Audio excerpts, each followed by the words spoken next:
সুপ্রিয় শিক্ষার্থীবৃন্দ, তোমাদের স্বাগতম জানাচ্ছি নিমসার জুনাবালি বিশ্ববিদ্যালয় কলেজের দ্বাদশ শ্রেণীর পরিসংখ্যান বিষয়ে অনলাইন ক্লাসে। আমরা সম্ভাবনা বিষয়ের উপর কিছু এমসিকিউ প্রশ্নের উত্তর দিচ্ছি এবং এই প্রশ্নগুলিও এই সম্ভাবনার সাথে খুবই তাৎপর্যপূর্ণ। চলো আমরা এখন মূল আলোচনায় অংশগ্রহণ করি। প্রথম প্রশ্নটা আসছে, অবরোহী সম্ভাবনার উদ্ভাবক কে? উত্তরে আসবে ফরাসি গণিতবিদ জ্যাকব বার্নলি ও লাপ্লাস। এই দুইজনে মিলে এই অবরোহী সম্ভাবনার উদ্ভাবক করেছিলেন। দ্বিতীয় প্রশ্ন, সেট তত্ত্বের উদ্ভাবক কে? উত্তর আসছে জার্মান গণিতবিদ জর্জ ক্যান্টর, এবং তিনি সেটের গীতিশুদ্ধ ব্যাখ্যা প্রদান করেন। পরের প্রশ্ন, বেনচিত্রের উদ্ভাবক কে? বেনচিত্রটা পরিসংখ্যানে খুবই গুরুত্বপূর্ণ। সেই বেনচিত্র আবিষ্কার করছিলেন ব্রিটিশ তর্কশাস্ত্রবিদ জন বেন 1834 থেকে 1883 সাল পর্যন্ত। এরপরে প্রশ্ন, সেটের সংযোগ বিধি বা সূত্র কি? উত্তর আসছে এ সংযোগ ফার্স্ট ব্র্যাকেট বি সংযোগ C first bracket close equal first bracket A সংযোগ বি ফার্স্ট ব্র্যাকেট ক্লোজ সংযোগ সি, এবং 2 নম্বর হচ্ছে A intersect first bracket B intersect C first bracket close equal first bracket আরম্ভ A intersect B first bracket close intersect C. এটা হলো তোমার সেটের সংযোগ বিধি। সেটের বিয়োগ বিধি সূত্র কি? এ মাইনাস বি ইকুয়াল এ ইন্টারসেক্ট বি ভাগ।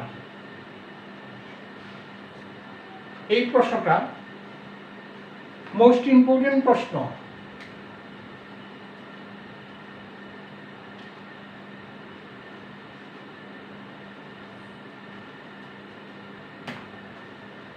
ডি মর্গানের উপপাদ্য বা সূত্র কি? পরিসংখ্যানের সম্ভাবনা চ্যাপ্টারে সৃজনশীল প্রশ্নের সমাধান করতে যখন যাব তখন এই ডি মর্গানের উপপাদ্য অবশ্যই ব্যবহার করতে হবে। সৃজনশীল প্রশ্নের মধ্যে এটা থাকে, এই প্রশ্নের এই সূত্রের সাহায্য নিয়ে প্রশ্নের সমাধান করতে হবে। ডি মর্গানের উপপাদ্য সূত্র কি? উত্তর আসছে ডি মর্গানের সূত্র হল 1 নম্বর এ সংযোগ বি হোল বার, দুইটার উপর একসাথে ভাগ, এ সংযোগ B whole bar first bracket A সংযোগ B whole bar equal first bracket A bar intersect B bar first bracket close. 2 number আসতেছে first bracket A intersect B whole bar first bracket শেষ equal first bracket A bar সংযোগ B bar first bracket close. এই দুইটা সূত্র খুবই important.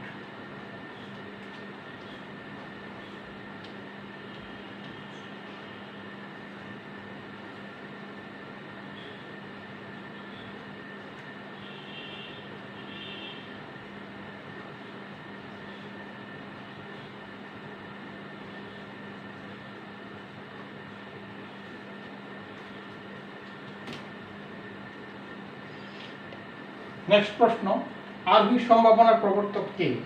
German গণিতবিদ বন মাইসেস। স্বতঃসিদ্ধ সম্ভাবনার প্রবর্তক কে?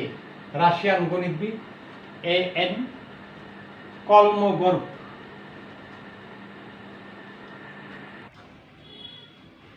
প্রশ্ন, প্রবাবিলিটি অফ এ ইকুয়াল 0 এর অর্থ কি?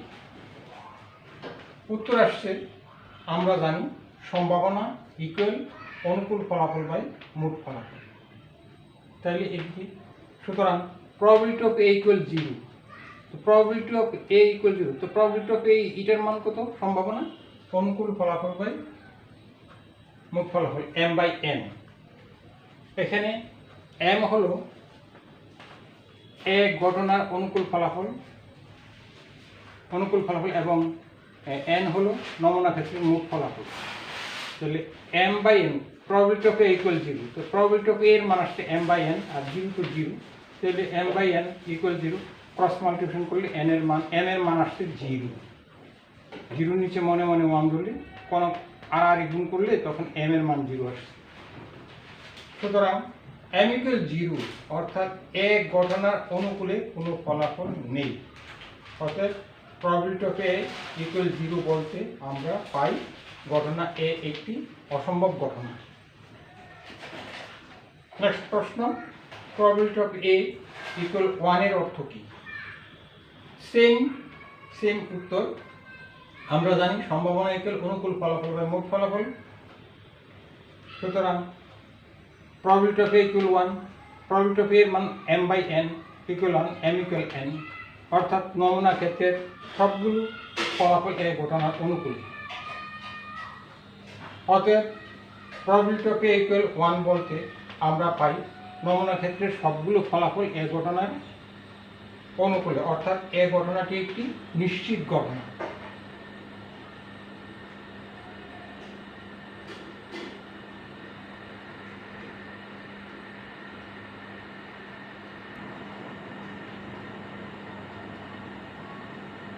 দুটি স্বাধীন ঘটনার ক্ষেত্রে সম্ভাবনার গুণন সূত্র। স্বাধীন ঘটনার ক্ষেত্রে সম্ভাবনার গুণন সূত্র। দুটি স্বাধীন ঘটনা একত্রে ঘটার সম্ভাবনা তাদের পৃথকভাবে ঘটার সম্ভাবনা গুণফলের সমান।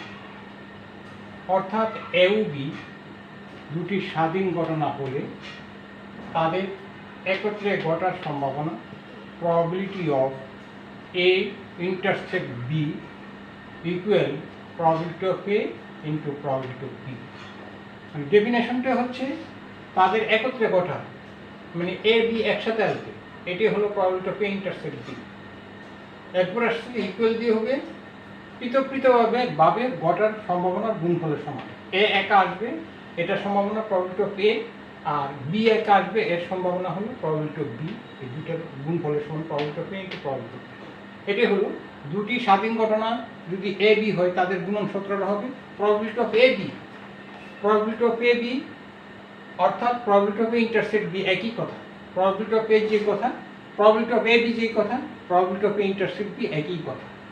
Equal probability of A intersect B অথবা probability of A B equal probability of A into probability of B. এখানে একটি লক্ষণীয় বিষয় যে স্বাধীন ঘটনার ক্ষেত্রে, স্বাধীন ঘটনা বলতে অনির্ভরশীল দিয়েও যদি দেয় তাহলে কিন্তু স্বাধীনই বোঝায়।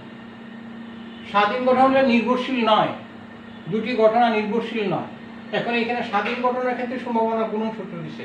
এখন প্রশ্নের মধ্যে যদি বলে দেয় যে দুটি অনির্ভরশীল ঘটনার ক্ষেত্রে সম্ভাবনার গুণন সূত্র লেখো, অথবা দুটি ঘটনা পরস্পর নির্ভরশীল নয় তাদের ক্ষেত্রে সম্ভাবনা গুণন সূত্র লেখো, তাহলে সেই একই কথা দুটি স্বাধীন ঘটনার ক্ষেত্রে।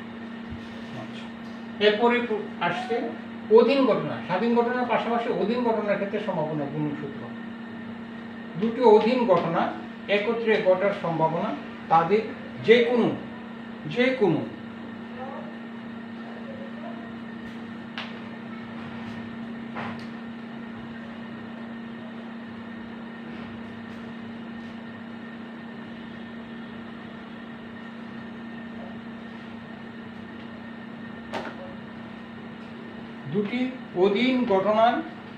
দুটি অধীন ঘটনা একত্রে ঘটার সম্ভাবনা তাদের যে কোনো একটি শর্তহীন সম্ভাবনা এবং অপরটির শর্তাধীন সম্ভাবনার গুণফলের সমান। অর্থাৎ এ ও বি দুটি অধীন ঘটনা হলে তাদের একত্রে ঘটার সম্ভাবনা probability of A intersect B equal probability of A into probability of B oblique A. Probability of A এটা শর্তহীন সম্ভাবনা, আর probability of B oblique A এটা শর্তাধীন সম্ভাবনা। এই যে কোনো একটি শর্তহীন সম্ভাবনা অপরটির শর্তাধীন সম্ভাবনা গুণফলের সমান। এটা অথবা এখানে এ আগে ঘটে গেছে, এখন যদি তুমি বি আগে ঘটাও তাহলে probability of A intersect B equal probability of P into probability of A oblique B. এই হলো দুটো অধীন ঘটনার ক্ষেত্রে সম্ভাবনা গুণ সূত্র। আমরা সূত্র এখানে পড়লাম আমরা চারটি সূত্র বললাম আমরা চারটি। কি কি সূত্র? দুটি বর্জনশীল ঘটনার ক্ষেত্রে সম্ভাবনার গুণ সূত্র, এটা আমরা জেনেছি যে দুটি বর্জনশীল ঘটনা এ সংযোগ বি, প্রবাবিলিটি অফ এ সংযোগ B equal probability of A plus probability of B. দুটি বর্জনশীল ঘটনার ক্ষেত্রে সম্ভাবনার গুণ সূত্র প্রবাবিলিটি অফ এ সংযোগ B equal probability of A plus probability of B minus probability of A intersect B. এরপর আসছে দুটি স্বাধীন ঘটনার ক্ষেত্রে সম্ভাবনার গুণ সূত্র probability of A intersect B equal probability of A into probability of B. দুটো অধীন ঘটনার ক্ষেত্রে সম্ভাবনার গুণ সূত্র probability of A intersect B equal probability of A into probability of B oblique A, অথবা probability of A intersect B equal probability of B into probability of A oblique B B.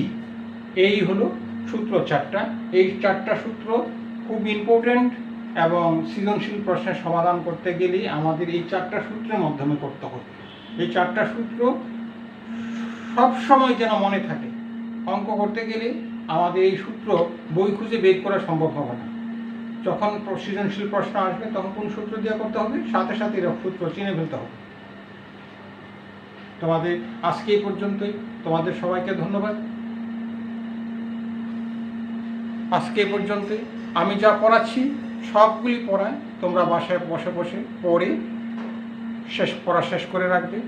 আর এরপরের ক্লাসে আমরা আরও আর একটা class নিব আগামীকাল। এরপরে আমরা সৃজনশীল প্রশ্নে যেতে পারব, সৃজনশীল প্রশ্নের সমাধান করব। তো হোমওয়ার্ক তো এখান থেকে দিতে পারছিস না, হোমওয়ার্ক আমরা সৃজনশীল প্রশ্ন করে দিব সেম ওয়াজ। সবাইকে ধন্যবাদ, ভালো থেকো সবাই।